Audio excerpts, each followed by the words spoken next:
അല്ല, ഇതാരോ ആരാ പറഞ്ഞ് സംസ്ഥാന സർക്കാരിന് ഇത് റെഫർ ചെയ്യാൻ പാടില്ലെന്ന്? ഇതാരോ ഞാൻ എന്താ പറഞ്ഞത്? നിങ്ങൾ മനസ്സിലാവുന്നില്ല ഞാൻ പറഞ്ഞത് എന്താണ്? അത് പറഞ്ഞുതരാം. ഇലക്ഷന് മുമ്പ് ഞാൻ പറഞ്ഞുതരാം, ഞങ്ങളെല്ലാം പറഞ്ഞുതരാം. രാജിവെക്കണം.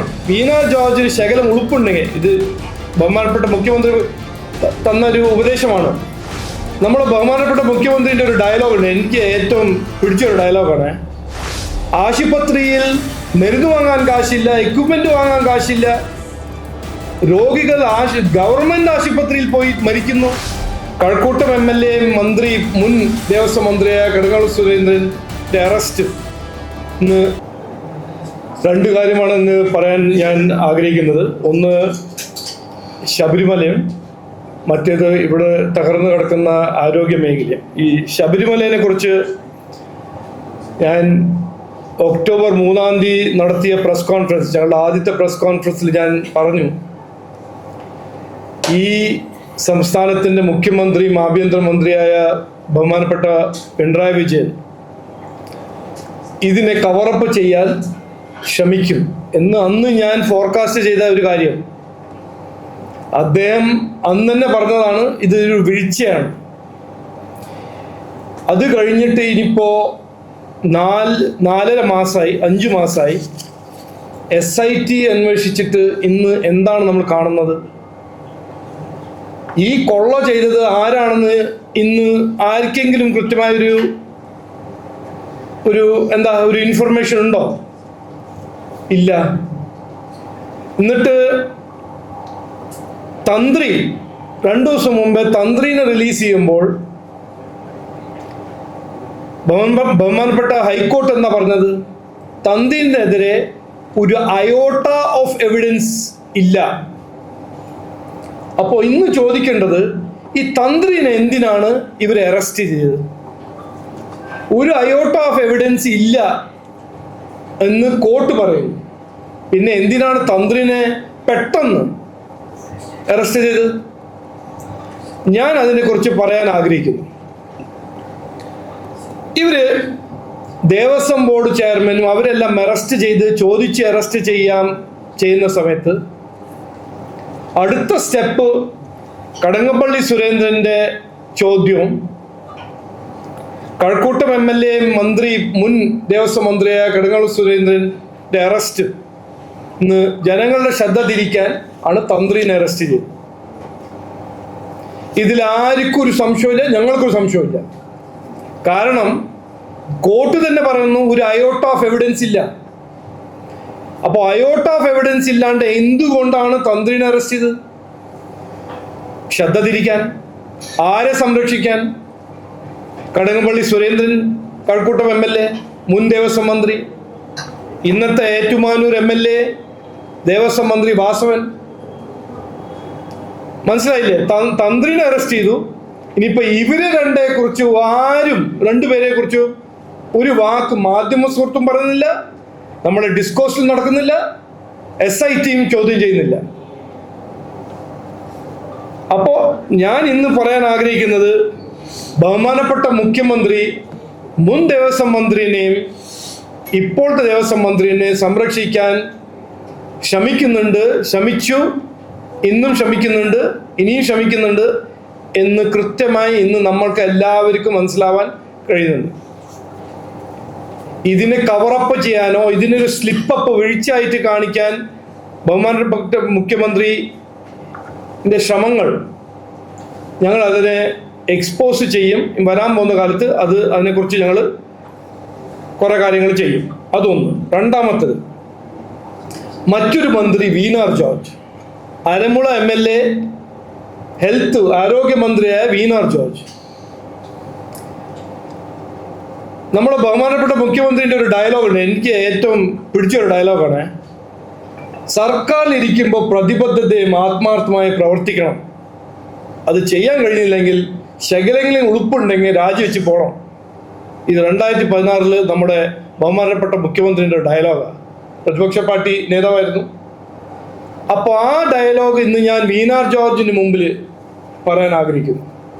ഇന്ന് ഡോക്ടർമാര് സമരം ചെയ്യുന്നു, നഴ്സുമാര് സമരം ചെയ്യാൻ പോകുന്നു, രോഗികൾ ദുരന്തത്തിൽ സഫർ ചെയ്യുന്നു. ഇതാണ് ആരോഗ്യ മേഖലയുടെ സ്ഥിതി. കേരള മോഡൽ എന്ന് പറഞ്ഞു നടക്കുന്ന CPM സർക്കാർ ഒന്ന് ഉത്തരം തരണം. ഇതെന്താണ് കേരള സംസ്ഥാനം മാത്രം രോഗീന്റെ ഉള്ളിൽ ഈ ഇൻസ്ട്രുമെന്റ്സ് വെച്ച് ഗവൺമെന്റ് ആശുപത്രിയിൽ ചികിത്സ?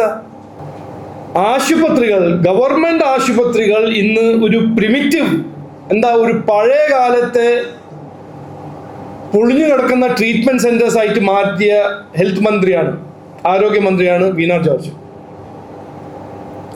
അപ്പൊ രാജിവെച്ച് പോണ്ടേ? ഡോക്ടർമാരും സമരം ചെയ്യുന്നു, രോഗികളെ ദുരന്തത്തിലാക്കുന്നു, നഴ്സുമാർ സമരം ചെയ്യുന്നു, ആശുപത്രിയിൽ മരുന്ന് വാങ്ങാൻ കാശില്ല, എക്യുപ്മെന്റ് വാങ്ങാൻ കാശില്ല, രോഗികൾ ഗവൺമെന്റ് ആശുപത്രിയിൽ പോയി മരിക്കുന്നു. അപ്പൊ 10 കൊല്ലം മുമ്പേ എല്ലാം ശരിയാവും എന്ന വാഗ്ദാനം കൊടുത്ത് 10 കൊല്ലം ഭരിച്ച CPM സർക്കാർ ഇന്ന് ഒന്നായി തുടരാമെന്ന് പറയുമ്പോൾ എന്തു തുടരാം? ഇതാണോ തുടരേണ്ടത്? അപ്പോൾ രാജിവെക്കണം. വീണ ജോർജിന് ശകലം ഉളുപ്പുണ്ടെങ്കിൽ, ഇത് ബഹുമാനപ്പെട്ട മുഖ്യമന്ത്രി തന്നൊരു ഉപദേശമാണ്, വീണ ജോർജ് രാജിവെക്കണം എന്നാണ് എനിക്ക് പറയാനുള്ളത്. ഇനി ചോദിച്ചോളൂ. തന്ത്രിയുടെ വിഷയത്തിൽ നേരിട്ട് ജാമ്യം കിട്ടിയ മുൻ അഡ്മിനിസ്ട്രേറ്റീവ് ഓഫീസർ ശ്രീകുമാർ, പുള്ളിയുടെ കാര്യത്തിലും SIT കുറ്റം പറയുന്നുണ്ട് ഉത്തരവിൽ തെളിവുകൾ ഹാജരാക്കാൻ വേണ്ടി കഴിയും. അപ്പൊ അദ്ദേഹവും ഈ കേസ് നിരപരാധിയാണെന്ന് ഒരു നിലപാടുണ്ട്. അല്ല, കോർട്ട് പറഞ്ഞത് എന്താ? there is not an iota of evidence against the തന്ത്രി. ഞാൻ എന്താണ് ചോദിക്കുന്നത്? തന്ത്രിനെ ഡിഫെൻഡ് ചെയ്യാനല്ല ഞങ്ങൾ ഇറങ്ങിയിരിക്കുന്നത്. ഞാൻ പറയുന്നത് എന്തുകൊണ്ട് ആ സമയം ഒരു എവിഡൻസ് ഇല്ലാണ്ട് തന്ത്രിനെ അറസ്റ്റ് ചെയ്തു? ഞങ്ങളുടെ അഭിപ്രായം എന്താണ് ഞാൻ പറയാൻ ആഗ്രഹിക്കുന്നത്? ഇത് വാസവന്റെയും കടകംപള്ളി സുരേന്ദ്രന്റെയും ചോദ്യം ചെയ്യാൻ, അതിന്ന് ശ്രദ്ധ തിരിക്കാൻ ആണ് ഈ സർക്കാർ ചെയ്തത്. ഇത് അവരുടെ തന്ത്രം ആയിരുന്നു. ഇതിൽ ആർക്കും ഒരു സംശയം ഉണ്ടാവാൻ പാടില്ല. കാരണം ഒരു എവിഡൻസ് ഇല്ലാണ്ട് എങ്ങനെയാണ് തന്ത്രിനെ അറസ്റ്റ് ചെയ്യുന്നത്? ഇതൊരു മോഷണ കേസാണ്. ഇവിടെ 90 മുതൽ കണ്ടെത്താൻ വേണ്ടി കഴിഞ്ഞിട്ടില്ല.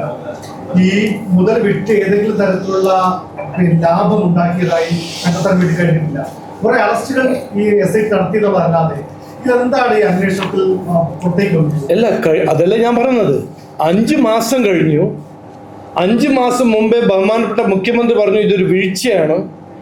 അദ്ദേഹം അന്ന് തന്നെ പ്രീ ഡിറ്റർമിൻ ചെയ്തതാണ്. ആഭ്യന്തരമന്ത്രിയായ മുഖ്യമന്ത്രി SIT ആര് കീഴാണ്? ആഭ്യന്തരമന്ത്രിയുടെ കീഴല്ലേ? അദ്ദേഹം തന്നെ സെപ്റ്റംബറിൽ പറയുന്നു ഇതൊരു വീഴ്ചയാണ്. പിന്നെന്താ പോലീസിക്കാൻ പോകുന്നു? 5 മാസം ഒന്നും കണ്ടുപിടിച്ചിട്ടില്ലല്ലോ. പക്ഷെ അവിടെ മോഷണം നടന്നിട്ടുണ്ട്, കൊള്ള നടന്നിട്ടുണ്ട്. ആർക്കും സംശയമുണ്ടോ? അതിന്റെ പിന്നിൽ ആരായിരുന്നു? 5 മാസം പോരെ ഇത് കണ്ടുപിടിക്കാൻ? അത് പോരെങ്കിൽ CBI കൊടുക്കുക. നമ്മുടെ ഹോം മിനിസ്റ്റർ അമിത്ഷാജി ഇവിടെ വന്നപ്പോൾ പറഞ്ഞല്ലോ, ഒരു സിമ്പിൾ ചാലഞ്ച് മുഖ്യമന്ത്രിയുടെ മുമ്പിൽ വെച്ചല്ലോ. നിങ്ങൾക്ക് ഇത് സിൻസിയറായിട്ട് ഇത് അന്വേഷിക്കണം ഉണ്ടെങ്കിൽ ഇതൊരു മൾട്ടി ജൂറിസ്ഡിക്ഷൻ ക്രൈമാണ്.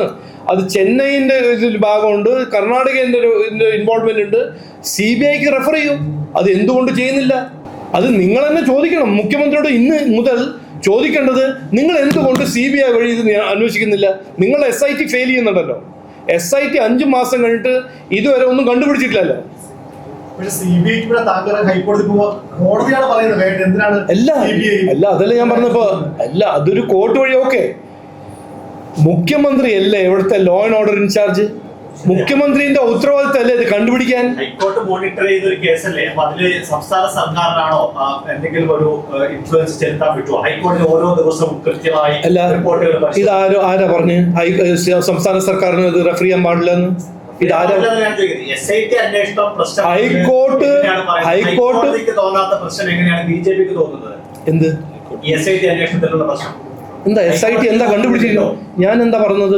നിങ്ങൾ മനസ്സിലാവുന്നില്ല ഞാൻ പറഞ്ഞത് എന്താണ്? ഞാൻ പറയുന്നത് 5 മാസമായില്ല SIT അന്വേഷണം. എന്തെങ്കിലും കണ്ടുപിടിച്ചോ? ആരാണ് ഇത് നടത്തിയത്? കണ്ടുപിടിച്ചോ? ഹൈക്കോടതിക്ക് എന്തുകൊണ്ടാണോ അത് മനസ്സിലാവാത്തത്? ഹൈക്കോടതിക്ക് മനസ്സിലാവും. ഇത് നമ്മൾക്ക് മനസ്സിലാവുന്നില്ലേ? ചോദിക്കുന്നതല്ല, ഹൈക്കോടതി മോണിറ്റർ ചെയ്യുന്ന ഒരു അന്വേഷണമാണ് SIT. അതെ, ആ അന്വേഷണത്തിൽ എന്തെങ്കിലും പോരായ്മ ഉണ്ടെങ്കിൽ നമ്മൾ ബ്ലൈൻഡ് ആണോ? എന്താണ് ബോധ്യപ്പെടാത്തത്? അല്ല, അത് ഹൈക്കോടതിയിൽ പോയിട്ട് ലോയർമാർ ചോദിക്കട്ടെ. ഞാനൊരു ഒരു ഒരു സിറ്റിസൺ അല്ലേ, 5 മാസം കഴിഞ്ഞിട്ട് ഞാനൊരു വിശ്വാസിയല്ലേ, ഈ ഒരു കൊള്ള അതിന്റെ പിന്നില് ആരും ഉണ്ടെന്ന് നമുക്ക് എല്ലാവർക്കും അറിയാം. 5 മാസം കഴിഞ്ഞിട്ട് ഇന്നും നമ്മളെ മുമ്പിൽ ആര് ചെയ്തു, എന്ത് ചെയ്തു എന്ന് അതിന്റെ ഒരു തെളിവോ ഒരു ഇൻഫർമേഷൻ ഇല്ലല്ലോ. SIT ഒന്നും അതിന് മുമ്പിൽ വെച്ചിട്ടുണ്ടോ? ഇല്ല. അതിന് തന്നെ ഞാൻ കോർട്ട് പോകുന്നു, ഞാൻ പേപ്പർ വായിക്കുന്നു, TV കാണുന്നു. എനിക്ക് എന്താ സങ്കടമുണ്ട്, ദേഷ്യമുണ്ട്. എന്തുകൊണ്ട് എൻ്റെ ശബരിമലയിൽ നിന്ന് 4.5 കിലോ കൊള്ള ആരാണ് ചെയ്തത്, അതിന് പിന്നിൽ ആരായിരുന്നു ഞാൻ ചോദിക്കുന്നു. അപ്പോൾ എന്തോ അത് പറഞ്ഞുതരാം, ഇലക്ഷന് മുമ്പ് ഞാൻ പറഞ്ഞുതരാം, ഞങ്ങളെല്ലാം പറഞ്ഞുതരാം. എല്ലാവർക്കും നന്ദി, നമസ്കാരം. ജനശക്തി കൊട്ടാരക്കര